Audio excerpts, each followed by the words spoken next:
રિઝવાનભાઈ, ચલો આ તો વાત થઈ, પણ થોડી એલિસ બ્રિજ માટે પણ વાત કરવી છે. આપણે વડોદરાને તણાતું જોયું છે આપણી નજરે કે શું વડોદરાની સ્થિતિ થઈ વિશ્વામિત્રીના કારણે, અને કંઈક એ જ આશયથી આપ એક સંશોધન લઈને આવ્યા છો એલિસ બ્રિજનું. એ વાત મારે થોડી જાણવી છે રિઝવાનભાઈ. સોરી, વિશ્વામિત્રીને કારણે વડોદરાની હાલત નથી થઈ. વિશ્વામિત્રી તો લાખો વર્ષથી વહે છે. એના દબાણો, એના ઉપર જે દબાણો એટલે કર્યા છે, એ તો માનવ નિર્મિત બધા જે આ ધરતીકંપ છે ને માણસને મારતો નથી. માનવ નિર્મિત રચનાઓ, ઇમારતો જ એ ધરતીકંપમાં માણસને મારતી હોય છે, હાલે છે. એ સહન કરી શકતી નથી ને પડી જાય છે. એનું સ્ટેબિલિટી એ પ્રમાણે જાળવવામાં આવે. હું આના પરથી એક જ વાત કહીશ કે ઇતિહાસનો બોધ શું છે.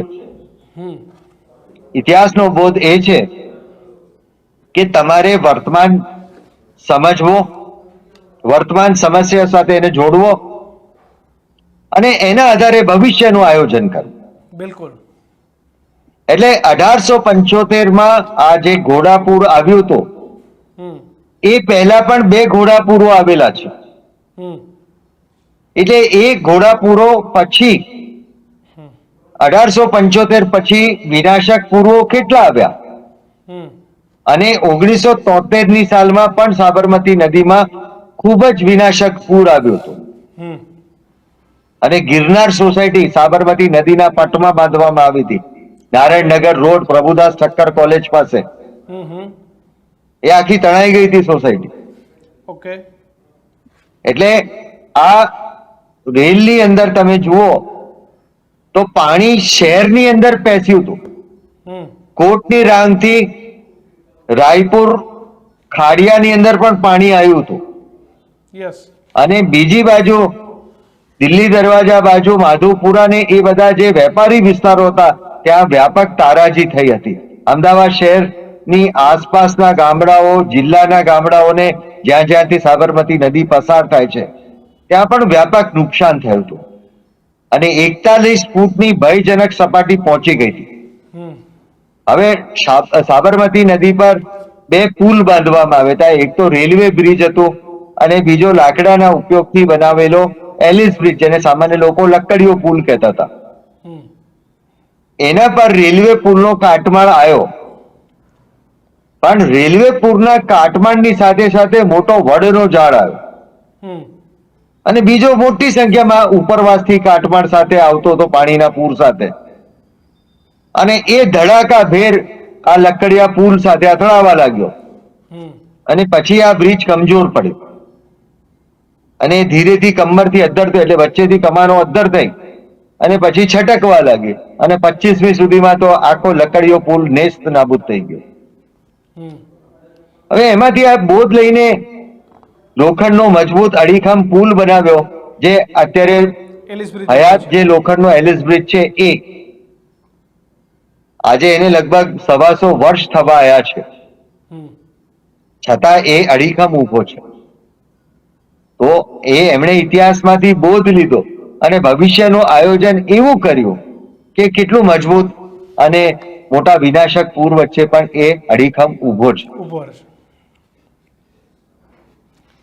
રિઝવાનભાઈ, અત્યારે જે બાંધકામ થઈ રહ્યા છે અમદાવાદમાં અને સાબરમતીની આજુબાજુ, બોધપાઠ લેવાની જરૂર છે. ચોક્કસ. ઇતિહાસમાંથી આપણે બોધપાઠ નહીં લઈએ તો આપણને ફરી ઇતિહાસ સહન કરવો પડશે. History itself repeats. ઇતિહાસનું શિક્ષણ માનવીને શાણો બનાવે છે, ઇતિહાસનું શિક્ષણ માનવીને સમજુ બનાવે છે. એટલે એકની એક ભૂલો ફરી પુનરાવર્તિત નહીં થવી જોઈએ. એટલે આપણે એ ધ્યાન રાખવાનું કે 1875ના ફ્લડ હિસ્ટ્રીમાં 3 દરવાજા 8 ફૂટ પાણી હતું. અત્યારે થોડોક વરસાદ વરસ્યો અને 3 દરવાજા આસપાસના વિસ્તારમાં કેટલું બધું પાણી ભરાઈ ગયું હતું.